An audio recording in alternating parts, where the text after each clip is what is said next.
and welcome back to the Movie Marketing and Distribution Podcast powered by Usher U. My name is Alex Stoltz. I'm head of film here at Usher U and run a company called Future of Film. And I'm delighted to share this very special episode from our recent Reimagine the Ecosystem series, where we invite leaders in the space to discuss how we can collectively and individually innovate the film ecosystem. And this first episode is focused on festivals, which feels like a great place to start the series because, well, festivals are such a meeting place between so many parts of the film value chain, from cinemas, producers, distributors, sales, and of course audiences. All have a stake in making film festivals work, making them succeed. And in this conversation today, we discuss how we can do that. And we have an amazing panel on the show, on the session. Brian Newman, CEO of Subgenre and former COO of the Tribeca Film Festival. Sarah Mosses, CEO and founder of Together Films. And Marcin Pieńkowski, who is the director of New Horizons Film Festival in Poland. And we collectively unpack film festivals, their value proposition, the challenges and opportunities that they face. And I hope you agree, it's a really fascinating conversation. And I started the session by asking Marcin to describe the value proposition and the purpose behind New Horizons Film Festival in Poland. I think it's creating a film community. I think, especially now after the pandemic, it's very important to be together with our viewers. And I mean like film community of people which are very demanding, loyal, and they should feel engaged. They should be very close to the event we organize, and they should feel important to this event. And I think we succeeded it in Wroclaw. Our festival is it's about arthouse films, sometimes very radical, very brave, unconventional, experimental, but still it's kind of paradox. It's a summer festival, but it's the largest film festival in Poland.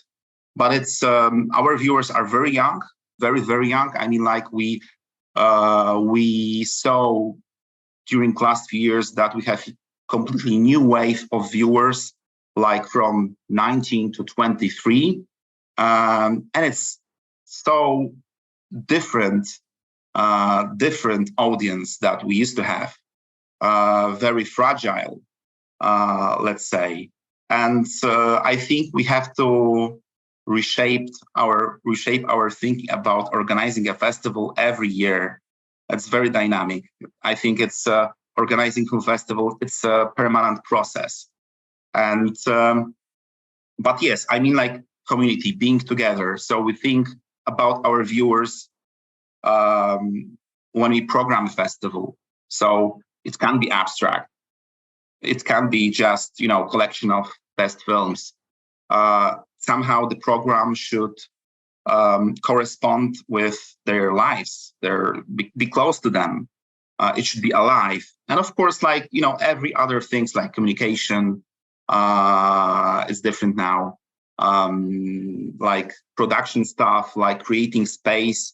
It's everything. It's like about the community. It's, it's like film festivals are social events. It's social adventure. And I think that's the point. That's the clue. Of course, like, all other obvious stuff, like, promoting films, promoting filmmakers, supporting the industry, like in general. But I think here, like, this is the point, the core thing for me. And we, I think this is the clue here. Yeah.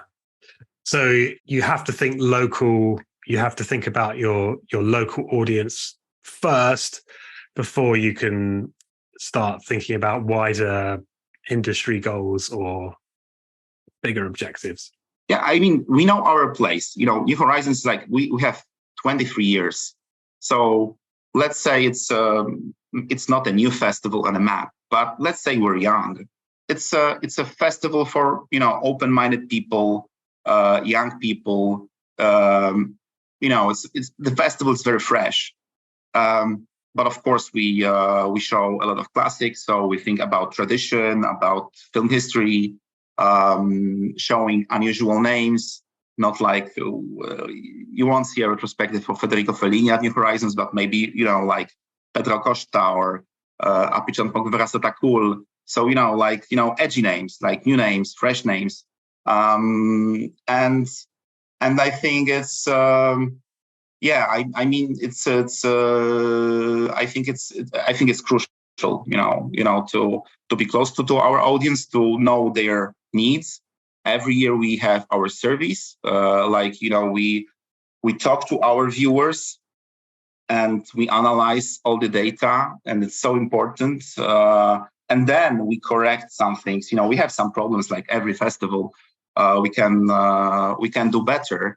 And if our viewers see that we correct ourselves every year, we want to be better, and they appreciate it. So, and this gap, the space between the festival, the event, the mythical, directors of the festival, the mythical programmers, and the viewers. It's when it's not too wide. I think it's easier to have this connection, and so we listen to them. And I think this is very important. What was every year there's something new about organization of the festival.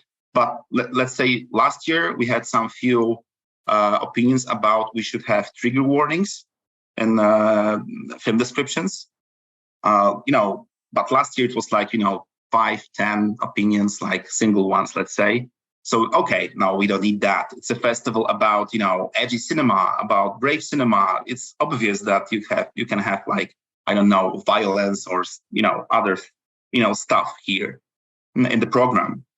But this year it's it became really serious, because we had around 80 this kind of opinions. So because this new generation of viewers, they approach cinema differently. As I mentioned, they are more fragile. They're it's different generation of viewers, and it's young people. They spent 2 years at home, stuck during COVID pandemic, and now they want to be out, but they're sometimes a bit afraid. So we have to understand this new viewer. It's not like with 40 plus hardcore audience. They've seen everything, they've seen everything, all stuff on a big screen. But now it's new generation, and so we have to think about new generation also, and listen to them. And so it's another thing to collect all the data, but really to use it. It's very important, because the worst thing is your routine. To say, okay, my festival is amazing and I don't have to do anything. But the industry, everything, the whole environment is so dynamic. So we have to improve yourself, your event, all the time. Yeah. Well, I definitely we'll come back to talk about data for sure. I think that's key, and younger audience as well. It's great that you're getting younger audiences in there, because I think often the perspective or the assumption is that festivals are just serving an older or an aging audience. So I think it'd be good to talk more about that too. Brian, I know you've been traveling a lot lately, on the road to many festivals, and what's your taking the pulse of festivals? I guess you've been in Toronto, I know, and others in the States. How do you? I don't know if it's even possible to compare to lump them all together. They're all having their own individual moments. But is there a general sense of where you think festivals are right now? Yeah, it's a good question. I've been traveling around a lot globally to different festivals for the last few months, on panels and different workshops and attending for business. And first off, I think what Marcin said is really important. I think festivals still are crucial to our ecosystem and are crucial to audience building, especially new, younger audiences, and that sense of community building. They're also I've really appreciated in the last few months how crucial they are to our industry film community as well, because it's, even though not all of us can attend each and every festival, in a way, over time, it's how we come together and talk about what's working and not working in the industry and where things are going. And it's really our best chance to work together towards thinking about the future, new models, the state of the industry, et cetera. I think overall, the feeling is that film festivals are doing pretty well, but I think there's also an undercurrent of some worry happening around the world. I mean, I think there are several major film festivals, the most important film festivals, quote unquote, in the world. When you look at things like Berlin and Venice and Toronto and Sundance, that are facing really big budget cuts. And the rumors are numbers that are quite substantial, like in the millions of dollars US, and that they have budget gaps and they're trying to fill. And there's, at some countries, not all, in some countries, there are new cultural ministers that are changing the guard at film festivals. And in some cases, politics are meddling into the film festival space as well. And so I think there's a little bit of a worry. And also you're hearing from people that there's a lot of sponsorship cutback as well, that major corporate sponsors are cutting back. Yet audiences are coming back in droves for the most part. I think there's a few festivals that have said they're down 10 or 15%, but a lot of them are really seeing the audience come back, and audiences really want to see these films and get back together in groups again. But they have some budget challenges and challenges in the ecosystem. And on the plus side of that, to me, it means that everything's up for grabs. Like essentially, what festivals, quote unquote, the most important, and what festivals are important for your festival run, all of that's up for grabs and is completely shifting. And I think that's a good thing, actually. I think it's good for us to have a little turmoil and ups and downs and opportunities for people to take advantage of new opportunities. I also see many film festivals that are starting to get really innovative in how they think about reaching their audience, which I think is a positive sign. And last, and I'll shut up and turn it over to others, going back to what Marcin says, I think the film industry, broadly speaking, is facing a crisis right now where the major streamers who have been very active in buying a lot of films have been buying less and less. And while state broadcasters around the world are picking up some of that slack, you're definitely seeing a trend where many very important, artistically important films that play festivals and do well are not getting picked up for major distribution globally. And that shows the importance of festivals. And one piece of that puzzle is that there's a lot of the major streamers, the Netflixes and Disneys and Hulus of the world, don't want to upset certain governments around the world that don't want to hear certain messages. And so there's important social issue films that might anger China or India or other governments, and the streamers are not picking those up. And it's even more important now that festivals be brave and be the ones that are showcasing the films that people need to see. And that's something that I think is happening and I think is great. Thanks, Brian. I think, it's touching on there some of the big challenges in the ecosystem. It feels like this sort of moment where the streamers just started pouring money into the industry with acquisitions and some really very notable acquisitions and spending, and now it's come out of the room again, and we're left with a sort of a bit of a vacuum, and that is definitely one of the challenges. But it's a great, I think a few things you mentioned there really lead very nicely into the work that Sarah's doing with Together Films, who across sales, distribution, and now sales, And so, Sarah, I'd love to hear from you, really, how you, if a role you sort of see festivals playing in your sales and distribution strategy, and how that could become even more important. Yeah, thanks, everyone. So I think it's good background knowledge to also share that as together we run the marketing for a number of different film festivals. So my answer sort of reflects both my role as a sales agent now, but also like a marketeer. We've run the marketing for companies like Human Rights Watch Film Festival, Sheffield DocNYC, so very large festivals, and also some kind of more smaller niche ones. I think festivals are always going to have a vital part of a film's sort of rollout plan. There are some titles that may only see sort of awareness through a film festival landscape, especially in certain territories where a thematic may be, as Brian said, sort of too risky for a distributor in that country to do a wide release, but will get those kind of festival placements. And we had this with a film a few years ago called The Eighth, about abortion rights in Ireland. And abortion is one of those topics where it's very hard to maybe navigate kind of spaces to talk about those themes. And actually in Poland, the film was screened multiple times with different festivals across the country because it was actually the only way of getting that message to local audiences with that particular theme. So for a lot of the work we work on, it's kind of social issue driven, social thematics, and film festivals sometimes are the only people who are able to take the risk on bringing those films out. So we really value their support on those titles. I also see festivals as a really amazing sort of test bed for distribution opportunities. So understanding, and it's really interesting when you're looking at it from the marketing side, you have a slate of films that are coming in at a festival, which one is selling really quickly, which one is sort of not selling from the first day, seeing those trends of actually how the ticket sales are going gives really amazing insight in terms of what audiences in that moment are looking for and what sort of becoming the hot topic conversation film, which may be very different to what the programmers thought that would be there. And I find this dynamic very, very interesting. So the prevalence and focus people put on the sort of the moment of curation and the role of programmers, and I love all the programmers we work with, they're amazing humans.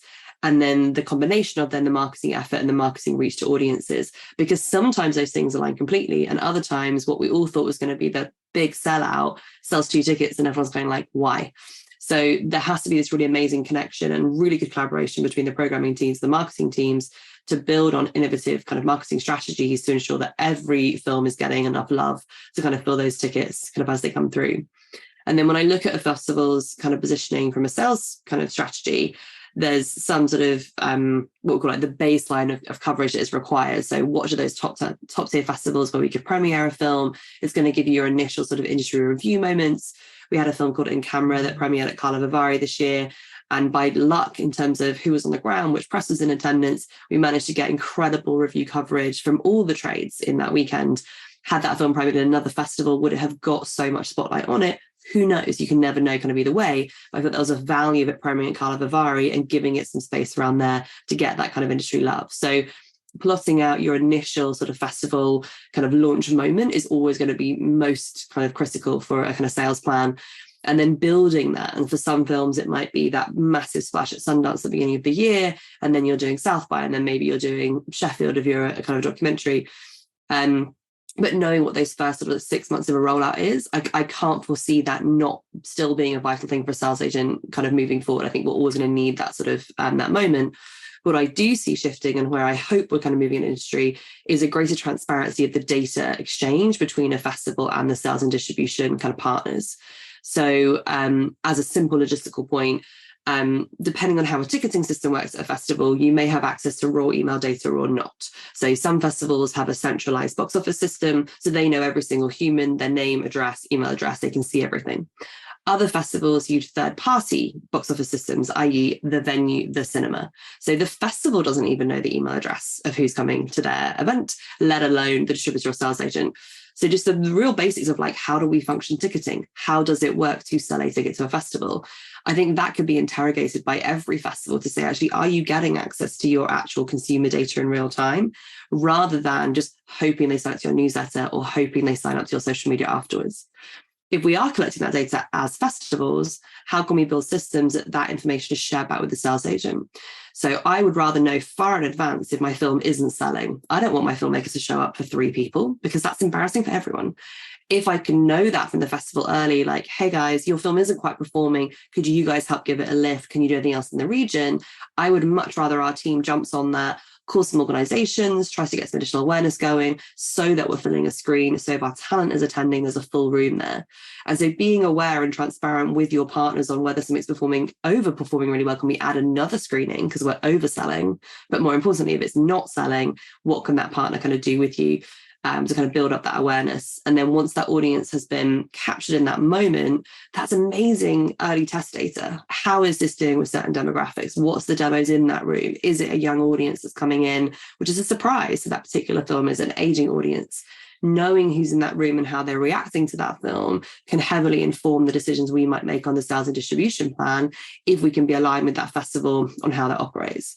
So when we're doing from our marketing side in terms of the film festival landscape, we're plotting out, say, for example, if we're using a ticketing system where we get the IP address of every user, I'm making maps for all of our festivals. Like, where are all of your kind of audience members coming in from? Are they flying in? Are they driving in?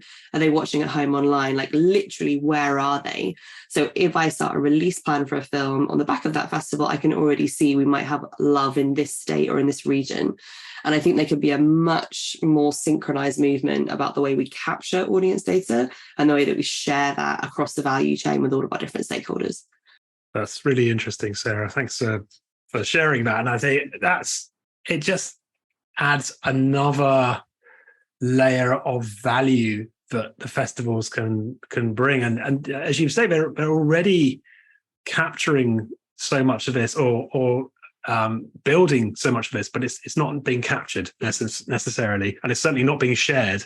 And so we've talked about festivals as a community, as a social event, as a celebration, as a talent launcher, and as a way to discover new talent. But this is really interesting. Maybe that's a focus group or as an audience hub. I think that's very, very interesting. What about this idea that festivals come and go, I suppose, as in it's this wonderful moment. And Marcin, I don't know how you think about this. You have this brilliant, couple of weeks, this celebration, and all this audience comes and engages. How do you think about maintaining that engagement year round?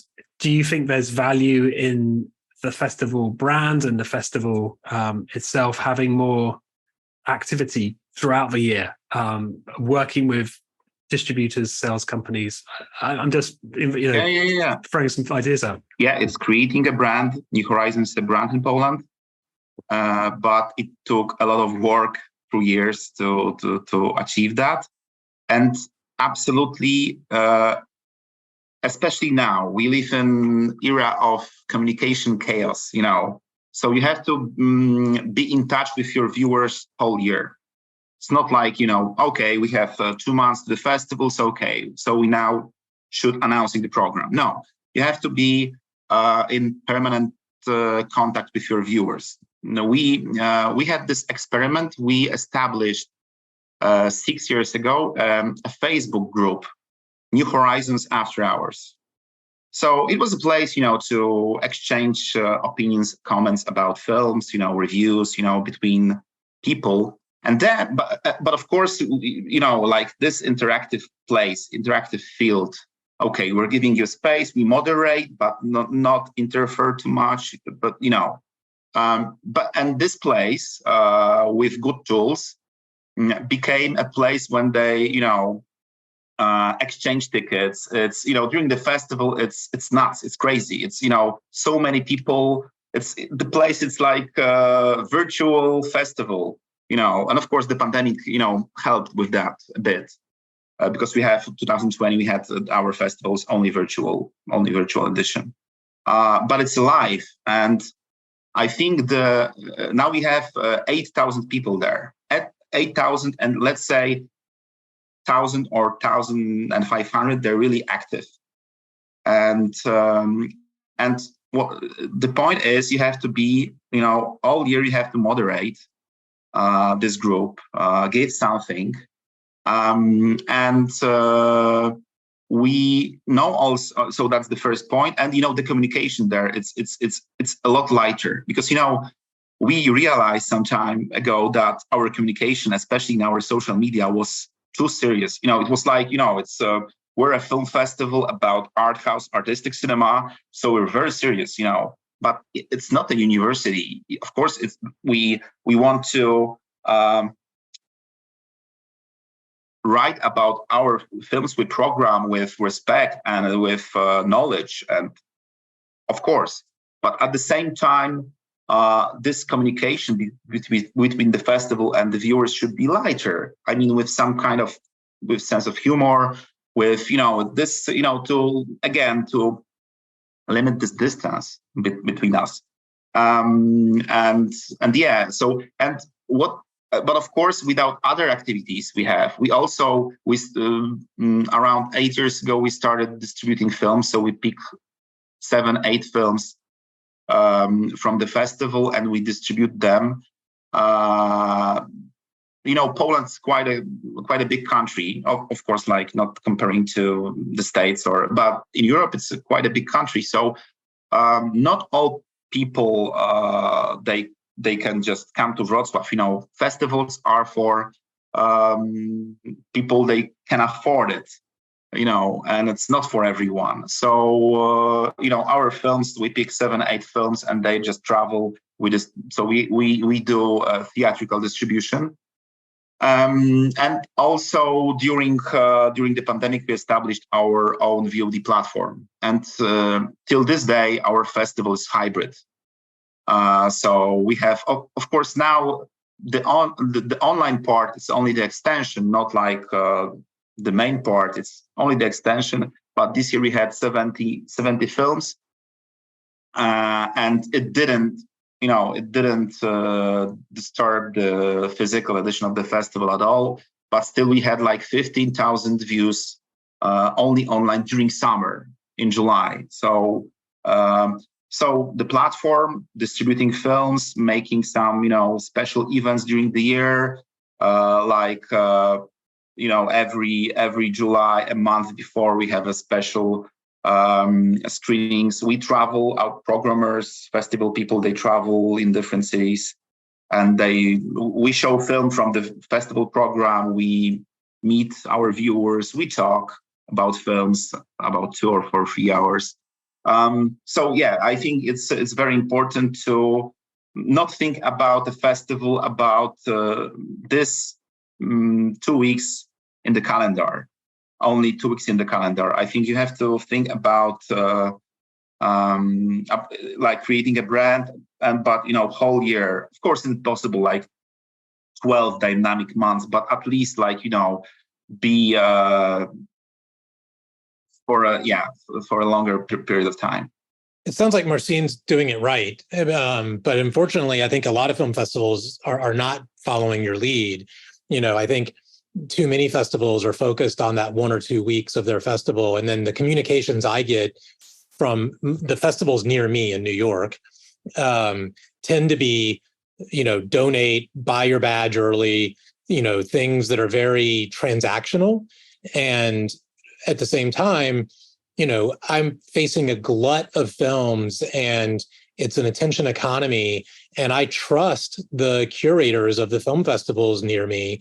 And also because I happen to travel to other ones, I trust ones from other festivals around the world. And I would love to hear from them on a regular basis of other movies I should be seeing, and not just, Sundance, for example, not to pick on them, but they'll always send out information about like their alumni and their labs and things like that. But I don't want to hear just that. I want to hear what their curators think of the current movies that are out, whether or not they even played Sundance, whether or not they even played the New York Film Festival or played Locarno. I trust those programmers, and I would love to hear from them year round. And I would love to be able to go to screenings hosted by them. And it sounds like Marcin is doing this, and there's definitely film fests that are doing it, but I wish more were doing that and thinking about how their role could be expanded year round, because I think we need it as a field, and we need that help of a trusted curator, and also the ongoing cultivation, especially of younger audiences, because that's what's going to keep our industry important going forward is making sure we're engaging younger audiences year round. I think to that point as well, Brian, like Doc NYC, I think does that really well with their weekend watch email newsletter. Like it's such a simple premise. It's the main documentary festival in New York every weekend on a Friday. It's like what's coming out this weekend in theaters, titles that have been in the festival, not been in the festival. It's just, that they are like the doc releases of that weekend, which is really useful. I think in like any other industry, I always look to like additional business language outside of our sector to kind of think about like how would I reframe this. And I always think of like festivals being amazing affiliate marketers for film. So in the virtual theatre kind of explosion that happened, effectively it's affiliate links. So they'll put out a link, but I could put out a link. There could be a link on iTunes. Like effectively it was kind of virtual mobilization of consumers, and you had a trusted source. I trust that festival, I'll buy it through their link. I trust that cinema, I'll buy it through their link. Everyone was just buying online links. You could have bought it from anywhere, but you went to the source of your cinema or your festival that you admire. So the role of a festival year round in being that affiliate marketer, like we think this film is great, we're recommending it to you, you should go and buy it and buy access to it, whether it's in person or online. In any other sector, you have this amazing sort of mobilization of sort of affiliate partners around a product. So people hate it when I say film is a product, but we're in a business, so I'm going to say it out loud. But it's like, if I trust you as my kind of curational mind of the film festival, I want to trust you all the way through the year. And it's amazing to have festivals that do that year-round engagement. You really see the benefit of that long-term audience dialogue. To Brian's point, if I just get like, buy a pass, donate here, I'm going to lose face in it mid-year. You want to have that increase, like, what should I be watching? That should be your dialogue mid-year. And seeing the engagement on that, like, how is that performing in your newsletter opens? Testing out your segmentation. I think these people in my list are going to be successful with this kind of film. Send them a recommendation for that title. Do people click on the link? Like, it's good testing for your own festival marketing plan by doing recommendations throughout the year. If you are a film marketer or distributor, you understand the importance of making the purchase journey for the customer as easy and straightforward as possible. That's why at Usher U, we have developed the Usher U widget. Small yet mighty, this is a deceptively simple but powerful feature that can transform your campaigns. Compatible with any website, the widget delivers accurate cinema showtimes for your films, complete with those deep ticketing links for that seamless booking experience. Easy to install, no more manual uploading and updating of showtimes, just a clear consumer path to purchase, truly maximizing your marketing. Discover how the Usher U widget can elevate your marketing campaign by visiting usheru.com/widget today to learn more. And as a listener to the Movie Marketing and Distribution podcast, we've got a little something to get you started. Just use the code podcast25 for a 25% discount on your first widget order. So if you want to unleash the power of direct ticketing on your website today, just head over to usheru.com/widget.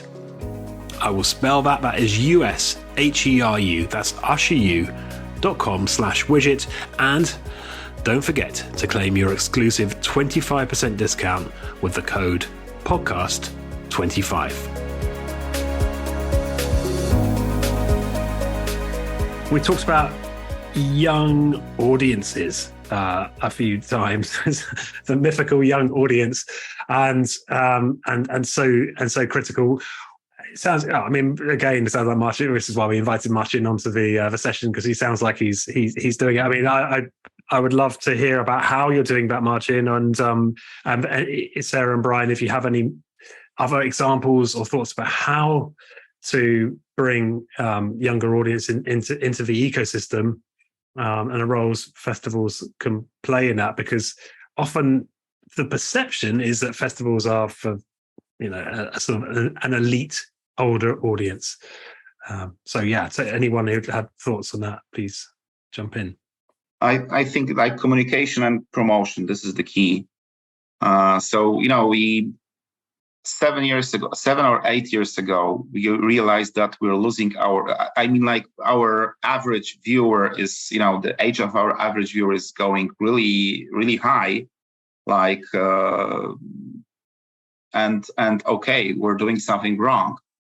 So, like traditional media partners, like daily newspapers, like, it's we at that time we started, our surveys, every year to know how our viewers know about the festival, get information about the festival. And it was like from friends and the internet mainly. So like, TV, it was like 1%. Newspapers, at that time, it was like 7%. Now it's 3%. 3%. So, it's our festival needed some, new moves. So we got some new partners like internet radios or like websites, or we reshaped our social media completely. It was based, the communication in our social media used to be based on words, but let's face it, it should be based on visuals.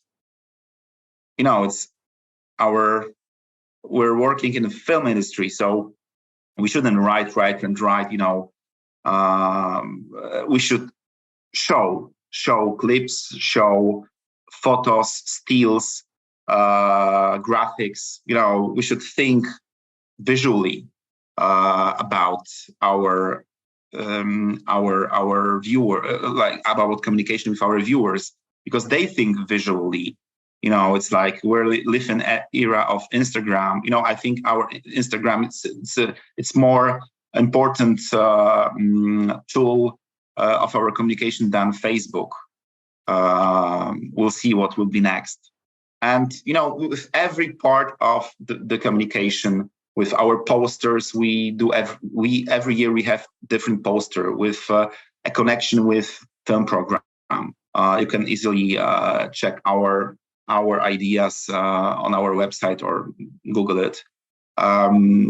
Sometimes it works better, sometimes it works less, but still we're having fun with that, and that's why we easier get to this younger generation, which really needs attention, and they have their phones and their noses and smartphones, and they're just looking for visuals and this feel of like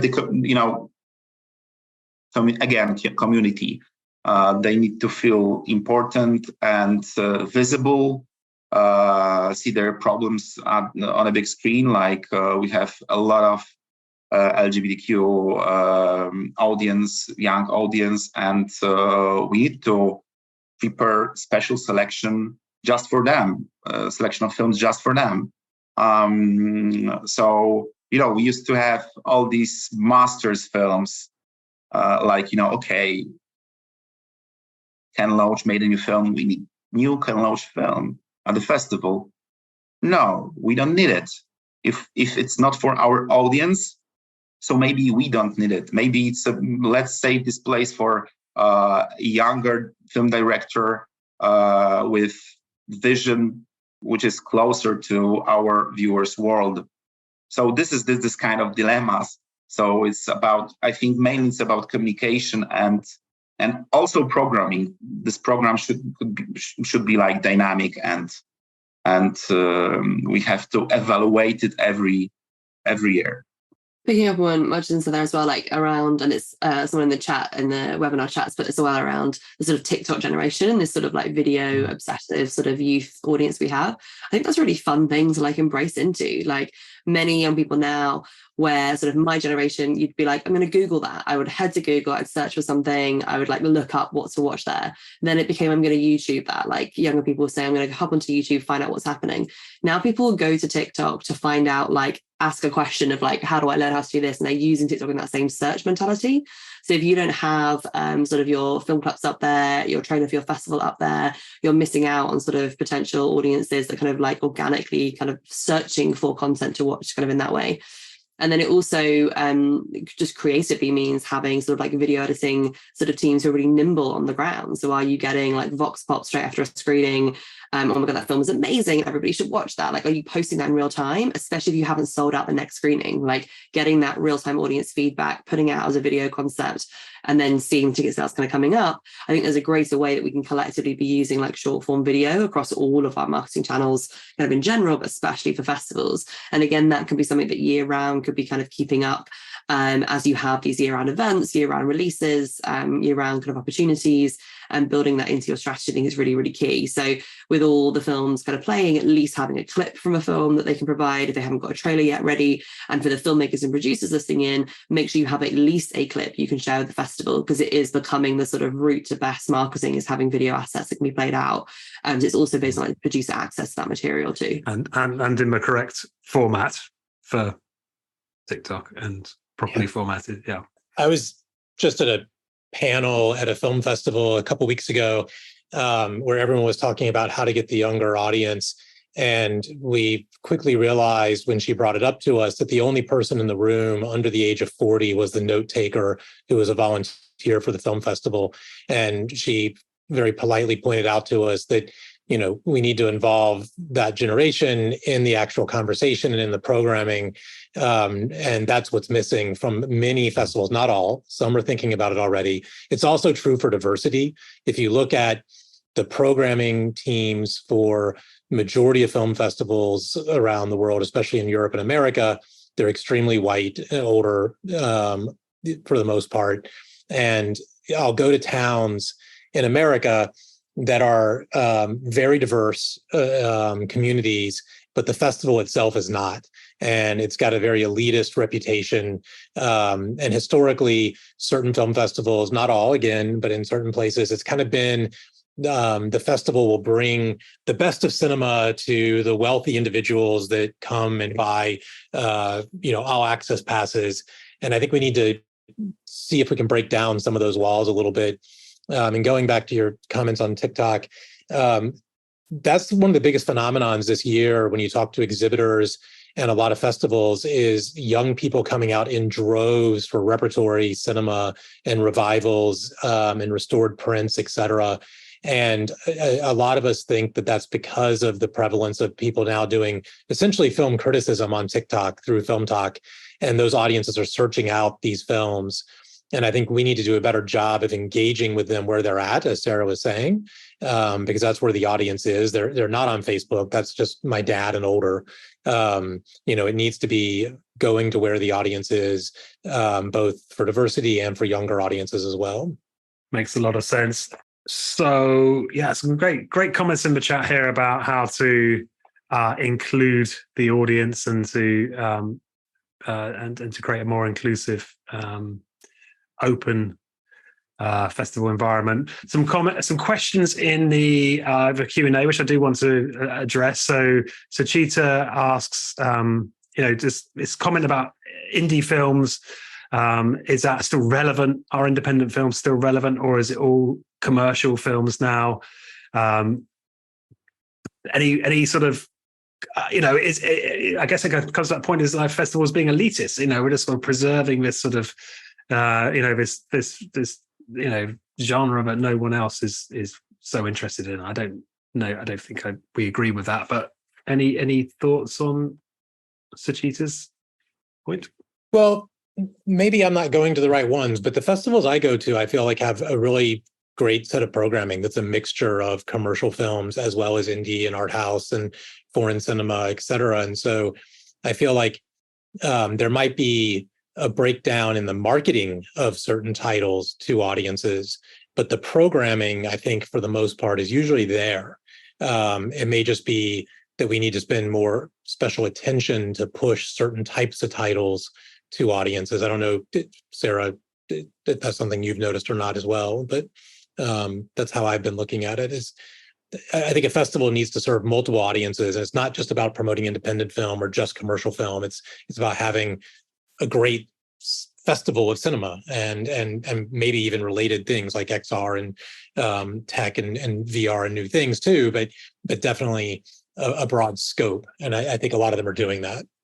Yeah, I think it's that element of, we'll always know when you're reviewing the program with the team, kind of like this one it's more commercially focused. Maybe it's a biopic of a famous musician or a sports personality. Like, you know that's going to have inherent audience interest, and there should be some tickets that go out the door like immediately, because it is just more acutely a commercial title in that way. It has more hooks to it that would be more obvious to an audience.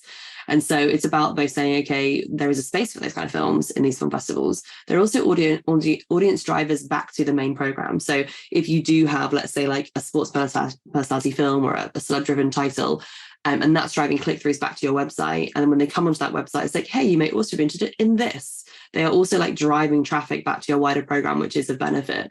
So I think it's about kind of from the outset knowing that those films may sort of have an uplift kind of from the first moment because of recognizable names or talent. And so focusing your marketing explicitly on those smaller titles from day one is really, really crucial. But leading your press engagement with those titles that will build brand awareness for the festival at the outset and then drive people back, I think is really crucial.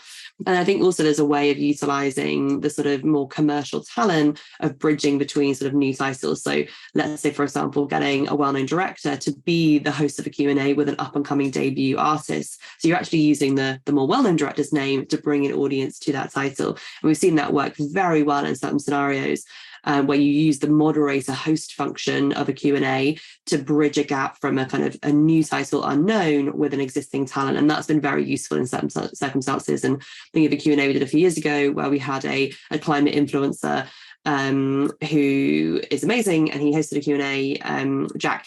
And within like an hour, the whole thing sold out. And just because he was hosting, and it was because the film maybe didn't have as much notoriety, but his followers wanted to come down and see that. And he just was very excited about this particular title, wanted to host this director, and we sold out all the tickets. It's amazing. So I think we can use a bridge between like commercially well-known talent as host and moderator function to introduce to their audiences a new indie title or an up-and-coming director and nurture that sort of audience relationship a bit better. I think there's a big role as well for sort of sub-brands within the festival, curation, sub-curation. I'm not going to plug Brian's business subgenres, but the London Film Festival, I think, did something great a few years ago where they created these categories within the festival, which weren't, it's a documentary, it's a feature film, it's a short film. It was about the emotion that the film would generate, and that gave audiences a way in to some films which they may not have already, wouldn't necessarily thought that, oh, I'm going to watch a documentary, but if it's exciting, I might. We have a couple of questions here, comments about funding, and going back to Brian's point earlier about sponsorship, it being a tough environment for sponsorship. Bill Gessu, I've said that correctly, has asked about how would you approach sponsors? What would you highlight about your festival? The data would be, again, really, really useful in this conversation, right? Yeah, so I think when thinking about sponsorship kind of across all levels, it's the data access that most of those sponsors want to know. They work on the mindset of like click-through rates, conversion rates. That's how their brains and their brand departments function, is the idea of kind of data transparency, because they're used to buying advertising. That's a motion that they are accustomed to. So when you're going in on the sponsorship angle and you lead on the creativity and artistic presence, that's fantastic. But anybody could tell them that their work is great and purposeful and means a lot. What they're going to want to know is, what are your audience demographics? Who are the exact humans who are going to be in the room? What is the percentage of young audiences versus old? They're looking at that audience demographic piece in a much more analytic way than, let's say, a film fund would also be passionate about that, but it's a much more kind of granular conversation with them. So really focusing on what is your attention of press engagement, marketing engagement, and specific details on the numbers of humans that they will be able to reach through this sponsorship potential is really crucial. And then really looking at a variety of different avenues for sponsors. So some people really focus on sort of what I would call like the obvious target of camera equipment providers, like film industry style kind of aspects. And then others may look at sort of the food and beverage style sponsors, which are very common. But there are a number of different brands, and Brian is also sort of very much in this world, who are excited about getting into film and want to be in film. And both Brian and I have worked with Patagonia as one of our clients. And you wouldn't have said 20 years ago, oh, Patagonia would be an obvious film brand that would want to get involved with film, but they are extremely passionate in that space and have funded many environmental documentaries and done a lot of stuff in that space. So I think also broadening out maybe what your definition of the right kind of sponsor might be for your festival is really important. And especially if you have what I would call issue thematic programming, you're looking at women's rights, environmental issues, human rights. There may be brands that are very passionate and outspoken about those areas, and that might be a way of getting them in to be involved with your festival. But they'll all want to see what is the sort of data or conversion or reach that their name and brand would have kind of around a festival kind of asset in their minds. Yeah, I think the reality is it's a tough environment for sponsorship across the board right now. While we seem to be avoiding a recession globally, most brands think we might still be facing one, so they're all cutting budgets like crazy. But also, I work on the brand side with dozens of corporations at any given moment, and we're mainly funding making movies, not events, but we get pitched to sponsor festivals left and right. And not all, but the majority of the decks that we get sent over, they're interchangeable. Like, it's just slap your logo on the festival. We get this many people. There's not a lot of other data that shows you like, these are our demographics, and these are the types of people you'll engage in. Maybe it's not millions of people. We're not as big as Toronto or Cannes or something, but our audience is what makes them important, influential consumers in your area. And oftentimes people don't point that out. And I think also you have to remember that your first order of business is definitely your audience and making sure your audience is taken care of. But you also have to make sure that you're figuring out how the brands can show up and feel special at the festival, and what they call activate at the festival, like how they show up. And it's not just slapping a logo on the poster, but where they can engage with people in an interesting, fun way. That's what they're looking for. And I think too many festivals and events forget about that aspect of it. It's also really hard. I mean, just be honest, with a festival, you've got a lot to do. Everyone's facing budget cuts. So I'm not saying, everyone's gonna be able to jump into this overnight, but I do think that Sarah's point about the data is really crucial. I mean, we distributed a brand funded film to about 100 film festivals this year, and we asked every single one of them for data from the screenings. And we only got attendance numbers from maybe 10 of the festivals, much less any more in-depth analytics. And if we were able to get more, that's a festival that we would want to engage with even further in the future. So I think that's a crucial piece of the puzzle too. I think that element of kind of post-reporting, like, I don't know whether, and the different festivals I work with over time would have different opinions on this. This is not on behalf of any of our clients, but I think some of them may be really fearful of sharing that information. I'm always quite confused as to where the fear comes from. It's like, if I'm in a screening room and we all know a certain screening room has 250 seats, then the top number is 250. It's like, it's not like you have to tell me, 4,000 people came to that screening. It's like, well, we all know it was quite obvious in the room how many seats there were. So being able to share, like, you got 250 out of 250, or I'm really sorry, you only got 20 out of 250. And for whatever reason, we all tried our best, but we only sold 10% of those tickets, and we all collaboratively tried to get more. I think sometimes there's a hesitancy of maybe kind of, it's embarrassing, or we failed if we haven't sold out your entire screen, but it's going to be really obvious when you walk in that it's not full. So it's like the data in a way is visually there, but we're not maybe also sharing it as a community, just the raw numbers. But it's so helpful to be able to say, this is how many people showed up. And then that's just the basics of just how many people went to that screening, especially if it was in a place where you weren't able to be there in person. But then additional to that, just from a glance at the room, and the majority, it appeared to be young people. Even if you haven't got that firm survey, at least just give a sort of visual representation back to the producer or the sales agent. It's so useful to know, like, how many people came there. And especially if you're trying to get a deal in that country, and you could say, hey, 3 screenings sold out within an hour, and we moved 1,000 tickets within an hour. Imagine if you pick this up for distribution, what we might be able to do. There's a real benefit of knowing, like, the velocity of how quickly those tickets were selling too. Or was it like a really hard slog getting anyone to buy a seat for that particular event? This is great. I feel like we're just warming up, but we're running low on time. A question from Suzanne about green policies, sustainability.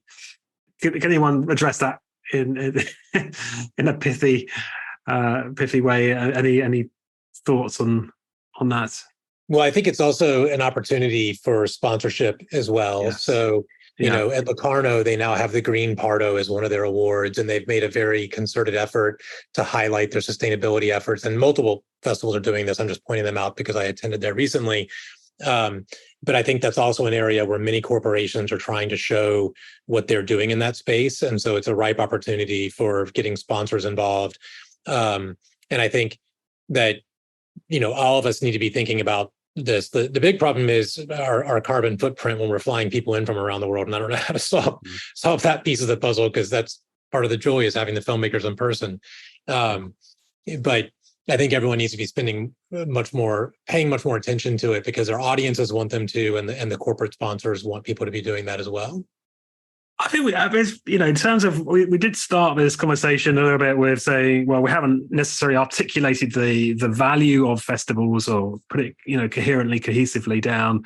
But here we've got some great value points. It's a community. It's a talent launcher. It's a focus group, a data hub, a brand. An audience builder. There's so many important things that the festival can do and bring value to the wider ecosystem. And I think if we can articulate that better as an industry, that may just help support the sector even further, and help it support in turn the wider sector. I'd like to end this session just by asking each of the panelists briefly if they could wave their magic festival wand and make one change or one wish for the film festival sector, what would that be? Any wishes or pleas or hopes? I think my wish, of course, more money for the festivals. But besides that, I think I would wish that we shouldn't forget that, especially now in era of artificial intelligence and all that stuff, that curation, like being curators, it's like having a superpower. I think this is very important, and we shouldn't forget about it, that we have this superpower, our taste, our knowledge, curation skills. This is superpower, and even the best artificial intelligence won't replace us. So this short wish. And of course, more money. Always. Yeah, I think my point just always comes back to this sort of transparency angle, greater transparency between all stakeholders in the film industry, but especially this dialogue between film festivals and sales distribution / producers, depending on where you are in your kind of journey. I think that the more data exchange we can have between those two parties, we're learning from each other. We're learning as each festival rolls out. We're learning each market, sort of what a film is going to do in that market or perform in that market by these early indications. And maybe the only indication we have to sort of encourage people towards greater viewership in that territory. So increased transparency in many different levels between both sides, which will take potentially additional administration, kind of additional dialogue. But I think there is a way that we can get to a more transparent process between everybody.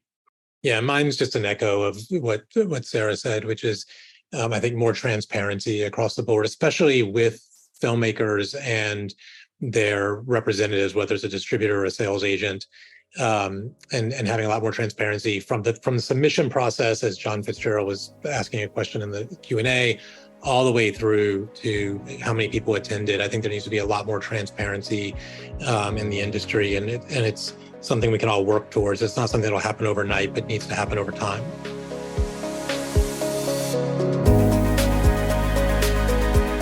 You've been listening to the Movie Marketing and Distribution Podcast, powered by UsherU. If you want to know more about how UsherU can transform your marketing and distribution, just head over to usheru.com, or why not drop me an email at alex@usheru.com. But in the meantime, thank you again for listening, and look forward to welcoming you back on the podcast very soon.